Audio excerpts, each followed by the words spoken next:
All right, everyone, welcome back. I finally got a job for me to do here on Friday morning. Bored out of my mind. This whole week was slow compared to last week's business and the prior and 4 weeks before that. I actually spent my morning checking reviews and things like that and thinking up some content. So what do I have on the checkout sheet here is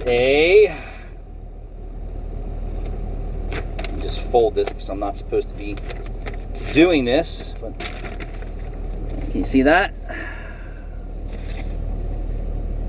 See the bullet points there? Customer states would like an oil change. It is 10,000 miles overdue. Actually 13, because we write our stickers for 3,000 miles and the customer just went. So that was 97,000. We wrote it for 100,000, and then the odometer says 110,000. So bad for your vehicle. So bad for your vehicle. Check tires, check for any issues.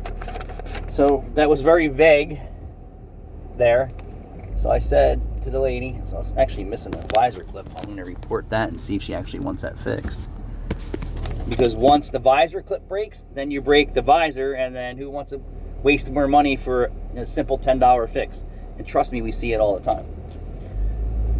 So I grabbed the paperwork, and customer's waiting, and she's leaving. I said, hey, is there any warning lights or anything on it that I should know about? And she's like, well, yeah, there's like 2. I'm like, is that something you want me to check out while you're here? I said, sometimes people just think that's normal to have warning lights on their dash when it's not. And then some people, with being so busy in life, forget. I'm going to tell you, most people on the other side think it's normal to have warning lights on and their car is okay. And 95% of the time that I bring a car in for whatever service it is, mostly oil changes, that the customers say nothing about one or every warning light on. Never. At least in my location. That's a fact. So I watched South Main Auto. I'm going to put my seatbelt on. And I'm going to get to why I'm spinning this into South Main Auto. Is that he said in his comments sections that other mechanics say to him, well, why isn't he fixing this and why isn't he fixing that? And I'm going to tell you, it's a product of the behavior for the customers that he's seeing. So I'm going to give you an example. And it's the same thing that I go through every day. Customer's in for the charging system problem. He opens the hood. We open the hood and we're looking around. The intake boot's split. The hood struts are shot. The battery hold down's missing. And the car's not charging. So he'll go through the diagnosis and whatever, and then he'll do the alternator or the fuse repair or whatever it is. And then in his comments section, he gets comments from other mechanics and shops like, well, why didn't you fix this and why didn't you fix that? Here's one of my competition. The bay doors aren't even open. It's Friday, and they don't have air. Friday, almost 9 o'clock. He's got cars everywhere. Same car sitting, but cars everywhere.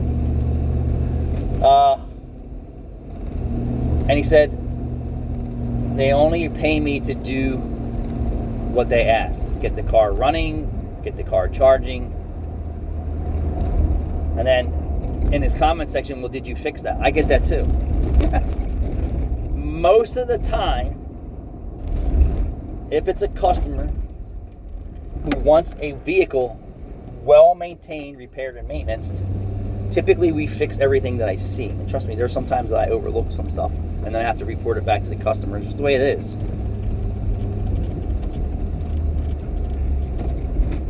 And in South Main Autos, and it's not in his defense, it's based on his experience.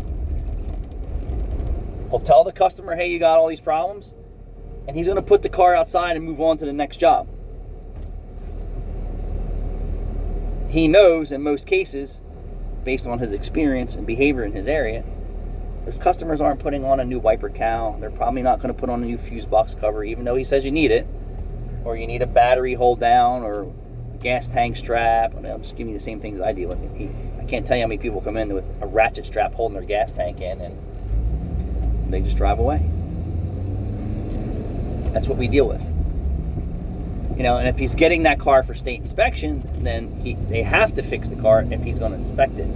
But here we have no state inspection, so you know, he's not reporting conditions to the customers. I assure you, he's there to make money and make content. Same thing with me. This is a business. We're here to take care of customers and make money at the same time.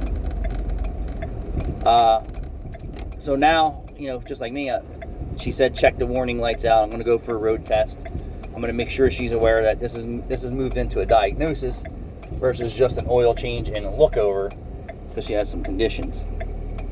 There's some problems here. And changing your oil 13,000 miles. And this is a great vehicle. This is one of the better built vehicles of this generation is the 14 e350.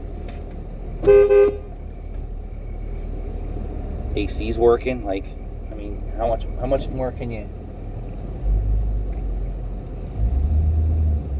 Motor mounts are a little vibrating unless the exhaust is bent, but I need to get into that. So then also I'm going to advise replacing your blower switch or knob if it's available, because that's only a matter of time before they wind up snapping the rheostat in here, or the switch. I think it's just a switch here. I don't even know if that works. It may not work. Maybe that's why they broke the knob off. All right, so let me move on, and I'll bring you back when I got something juicy. Thanks for watching.